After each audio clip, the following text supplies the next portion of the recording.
के सहयोग से ये चर्चा चल रही है। कठोपनिषद की चतुर्थ वल्ली का 7वां मंत्र चल रहा था। या प्राणी में संभवत देवता गुहाम प्रविश्य तिष्ठन्ति या भूतेभिर्यजायत।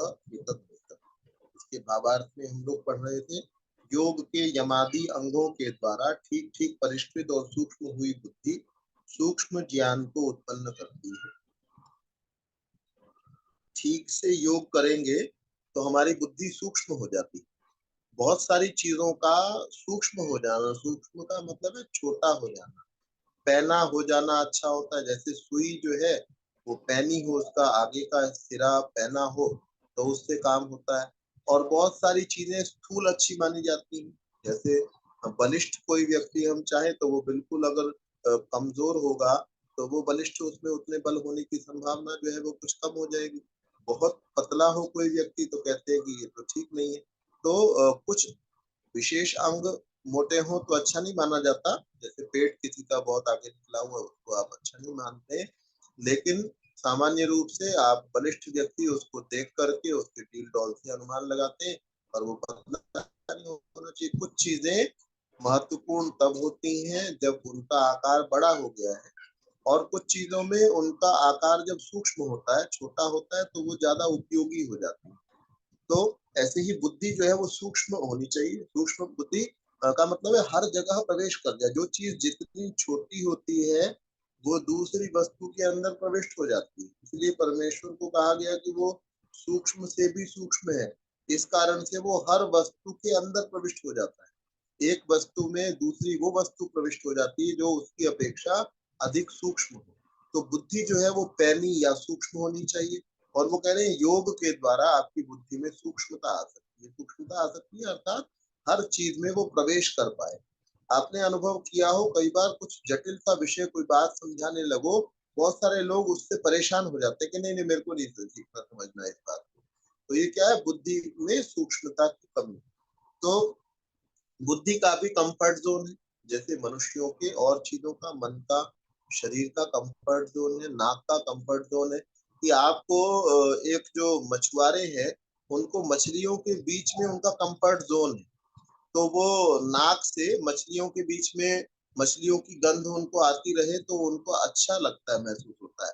ऐसे ही कोई गुलाब के फूलों की खेती करता हो तो उसको गुलाब के फूलों के बीच में रहना अच्छा लगता है।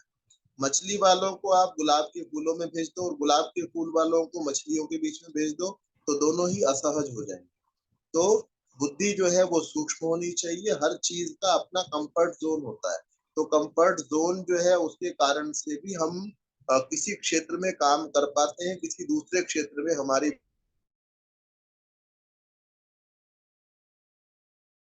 काम जो है वो नहीं कर पाती या काम नहीं करना चाहती। सूक्ष्म बना सकते। हमको काम कौन सा करना चाहिए?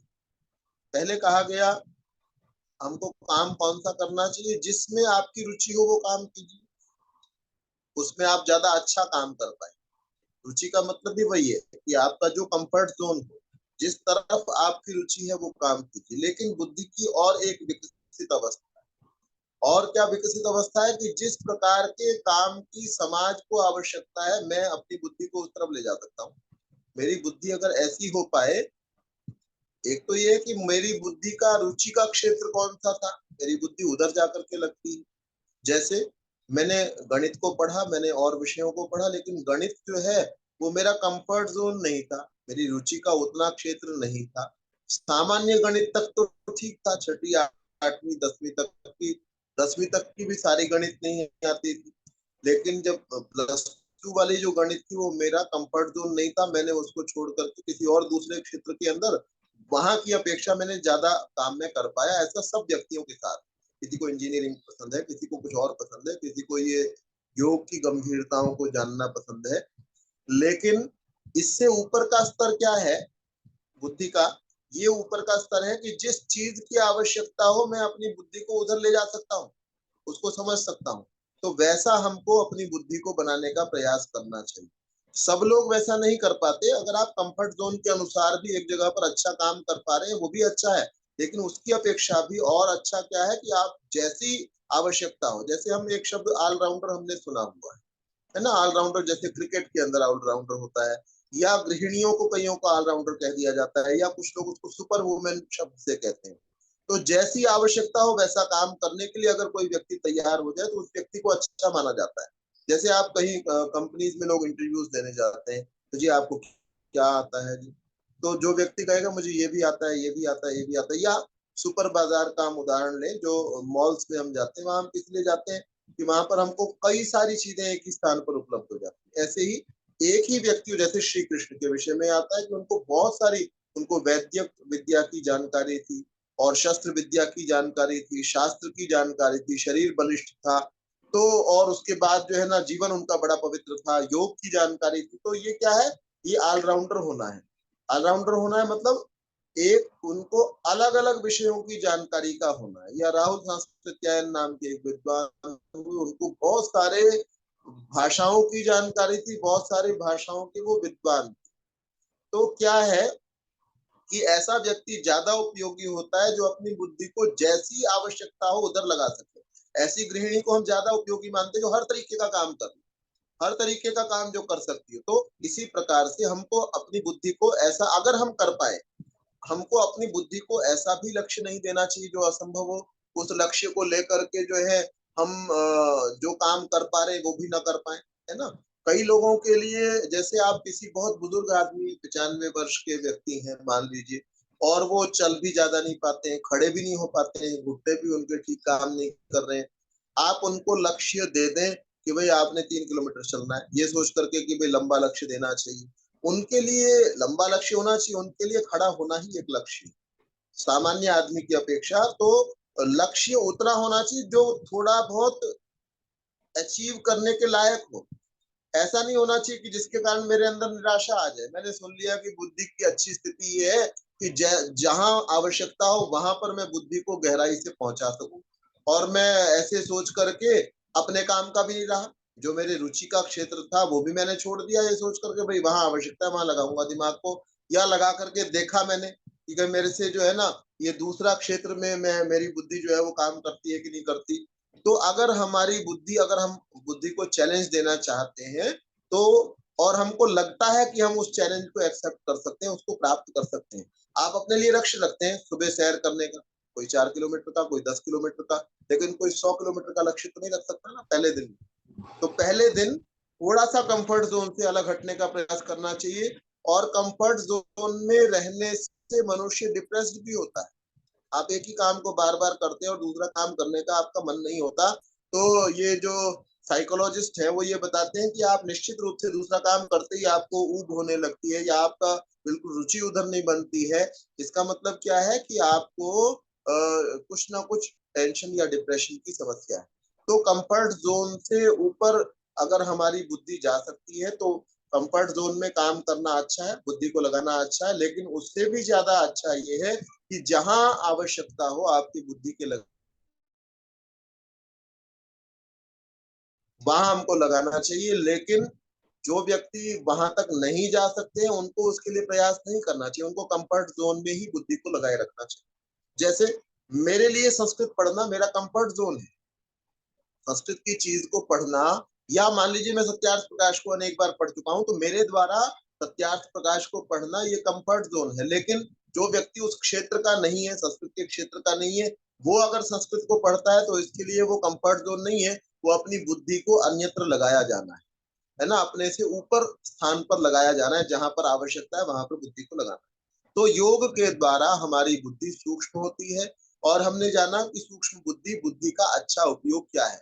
और क्या होता है कि बिल्कुल आपने बुद्धि का उपयोग ही नहीं किया, है ना, कि आपने बहुत हल्के से हल्के कामों में बुद्धि का उपयोग किया, जैसे अखबार पढ़ लिया, जैसे टीवी देखने में भी कुछ ना कुछ तो बुद्धि हर काम में लगती है।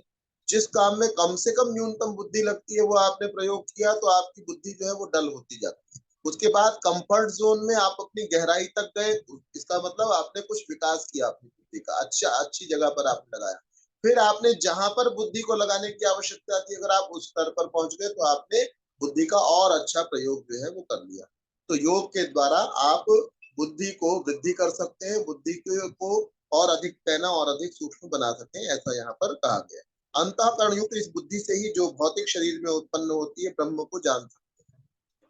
भौतिक शरीर के साथ में ही आपको मुझे बुद्धि की प्राप्ति होती है और उसके द्वारा मैं और आप जान सकते हैं। किसको जान सकते हैं? ब्रह्म ज्ञान को मैं और आप जो है वो उपलब्ध कर सकते हैं। प्रश्न, क्या भौतिक शरीर के बिना ब्रह्म ज्ञान नहीं हो सकता है? क्या भौतिक शरीर के बिना ब्रह्म ज्ञान नहीं हो सकता है? जिस प्रकार किसी वस्तु का चित्र लेने के लिए फोटोग्राफ का कैमरा बनाया जाता है, उस कैमरा में वही पदार्थ होते हैं चित्र उतारने के लिए जिनकी अपेक्षा होती है। कैमरे के बिना फोटो नहीं खींच सकते। दर्पण के बिना अपने नेत्र और उसमें लगे अंजन को नहीं देख सकते। उसी प्रकार शीशे की दर्पण मतलब शीशा, और उसमें उसके बिना आप अपनी आंखों को नहीं देख पाएंगे और कोई उपाय नहीं, या और उसमें लगे हुए अंजन को नहीं देख पाएंगे। उसी प्रकार भौतिक शरीर के बिना ब्रह्म ज्ञान नहीं हो सकता। तो ब्रह्म ज्ञान को प्राप्त करने के लिए क्या अनिवार्य है कि आपको एक भौतिक शरीर जो है वो प्राप्त हो, जो मुझे और आपको प्राप्त हुआ है। तो जो लोग शरीर की उपेक्षा करते हैं वह बहुत बड़ी भूल करते हैं। शरीर किराए की गाड़ी है, उत्तर दे रहे हैं। उद्दिष्ट स्थान पर जाने के लिए गाड़ी आवश्यक है। उद्दिष्ट स्थान मतलब जो हमारा गंतव्य है, जो हमारा प्राप्तव्य है, जहां तक हमने पहुंचना है, वहां तक पहुंचने के लिए गाड़ी आवश्यक है।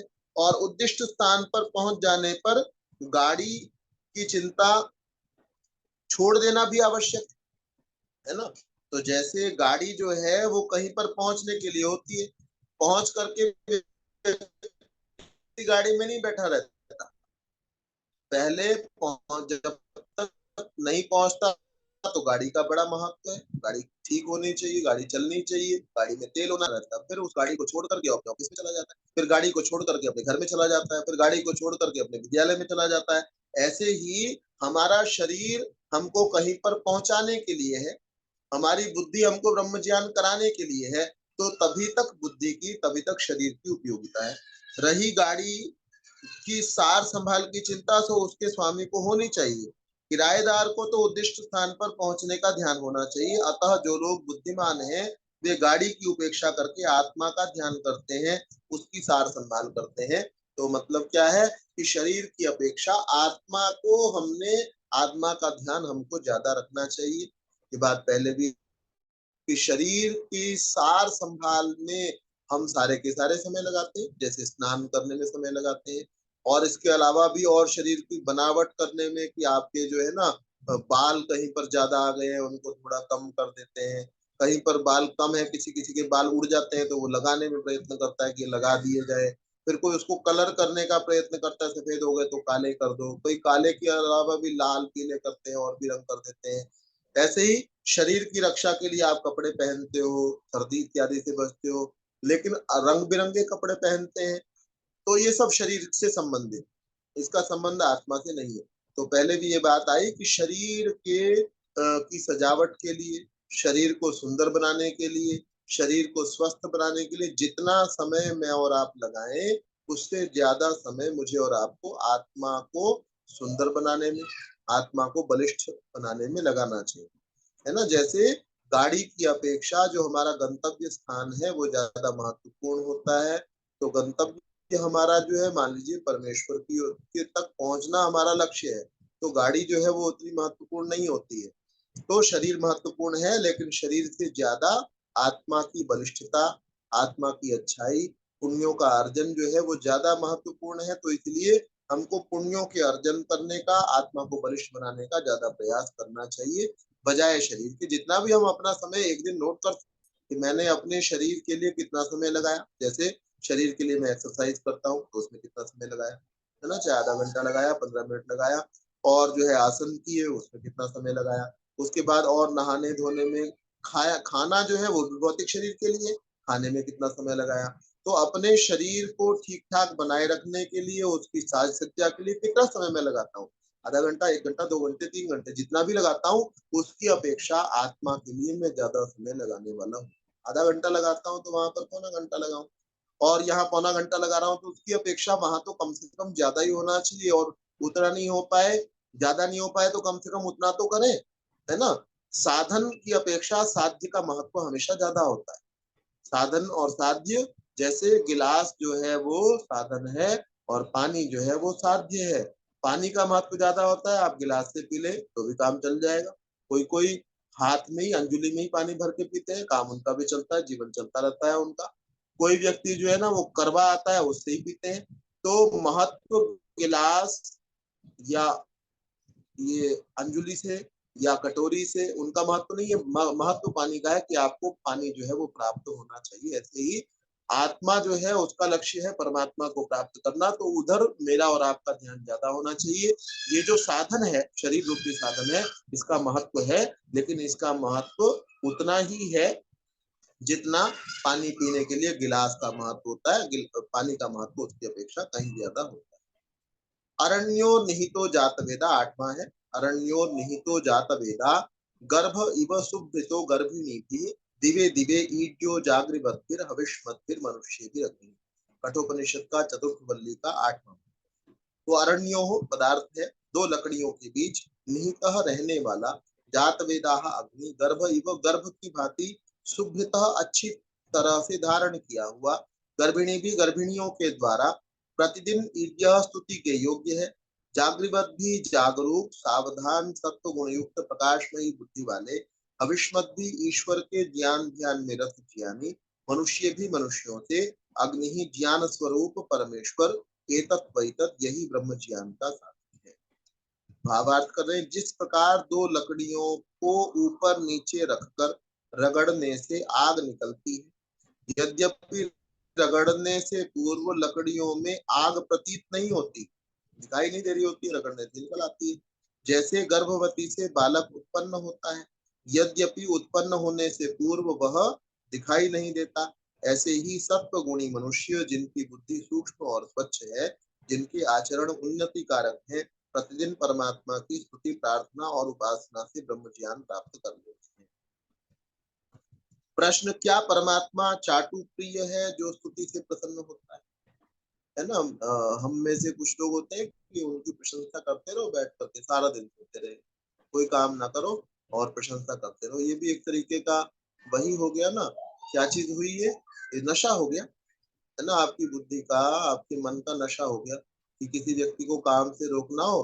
कई लोग आपकी उनकी एक लाइन की प्रशंसा कोई बढ़िया सी कर दो कि भाई आप जैसा तो महान व्यक्ति, आप जैसा बढ़िया आदमी मैंने सच में नहीं देखा। वो एक बार आपको कहेगा, क्या कहेगा, नहीं जी नहीं आप मजाक कर रहे हो, आप मजाक उड़ा रहे हो, नहीं नहीं मैं बिल्कुल सच कह रहा हूँ, आप जैसा बढ़िया आदमी मैंने जीवन भर नहीं देखा। वो इतनी बात से आपका मुरीद हो जाएगा।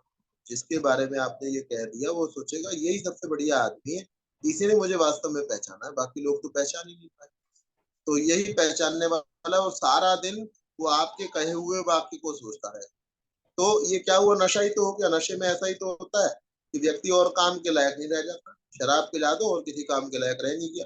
अब आपकी प्रशंसा कर दी गई, क्या प्रशंसा कर दी गई भाई, या किसी कोई लड़की जो अपने आप को सुंदर मानती है या सौंदर्य कोई शरीर के सौंदर्य को ही बहुत बड़ी चीज मानती है, उसको आपने कह दिया भाई तुम्हारी जैसी सुंदर लड़की तो मैंने आज तक जीवन में देखी नहीं, किसी ने कह दिया। या किसी लड़के को कह दिया जो अपने आप को बस शीशे में निहारना ही जिसको अपने जीवन की बड़ी उपयोगिता लगती है, भाई तुम जैसा सुंदर तो जो है ना तो दुनिया में कोई है ही नहीं। अब वो सारा दिन जो है यही सोचता रहेगा भाई वाकई में मैं क्या, या किसी का नाम ले लिया कि तुम तो उस हीरोइन जैसी सुंदर लगती हो, या तुम उस हीरो जैसे सुंदर हो लगते हो। तो ये प्रशंसा जो है ये एक प्रकार का नशा ही तो हो गया। शराब पिला देते हैं तो शराब पिया हुआ व्यक्ति कोई ज्यादा विशेष काम का अगर वो उसने ज्यादा मात्रा में पी ली है तो वो किसी काम का नहीं रह जाता। ऐसे ही किसी की प्रशंसा करती है तो नशा ही तो हो गया, तो उसी के बारे में सोचता रहेगा। और प्रशंसा कर दी, किसी को निकम्मा बनाना हो उसकी प्रशंसा कर दो खूब। या कुछ लोग जो है ना उनकी निंदा कर दो तो भी उसी के बारे में क्या याद करने की, एक लाइन निंदा की बोल दी, दो लाइन बोल दी कि तू क्यों मेरे साथ माथाफोड़ी करता है, तो मत उसको नशा हो गया, अब वो उसी के अंदर उलझा रहेगा। तो अब ये यहाँ प्रश्न कर रहे हैं कि परमेश्वर की हम प्रशंसा करते हैं तो क्या उसको भी चाटु प्रिय है वो, क्या जैसे आम आदमी जो है उसको अपनी प्रशंसा अच्छी लगती है, क्या परमेश्वर भी ऐसा ही है? तो कह रहे स्तुति का अर्थ चाटु करना नहीं है, खुशामद करना नहीं है। स्तुति का अर्थ है गुणों को ठीक ठीक जान करके कथन करना, जो जितने गुण जिसके अंदर है वैसा कथन करना। जिसके गुणों को जानकर हम कथन करते हैं उससे मन को प्रीति होती। परमेश्वर की स्तुति हम क्यों करते हैं? कि जिससे उसके साथ हमारा प्रेम बढ़े।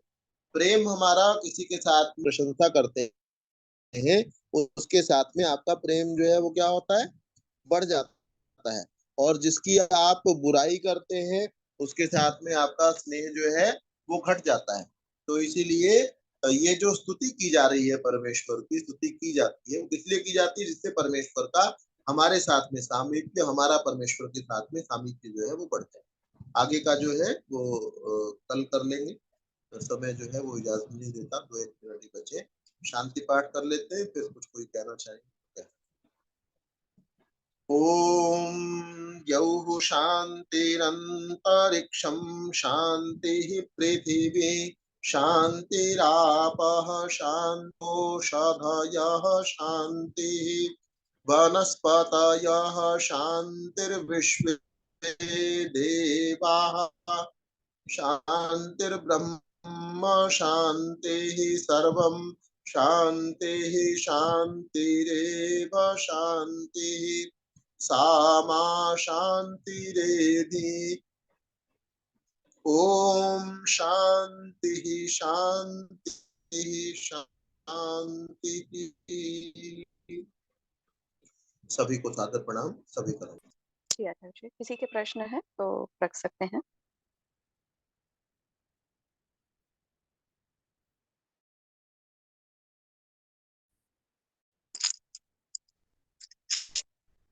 किसी के प्रश्न नहीं है तो हम मीटिंग को समाप्त कर लेते हैं। और हाँ, आचार्य कविनोद जी रिकॉर्डिंग रोकें।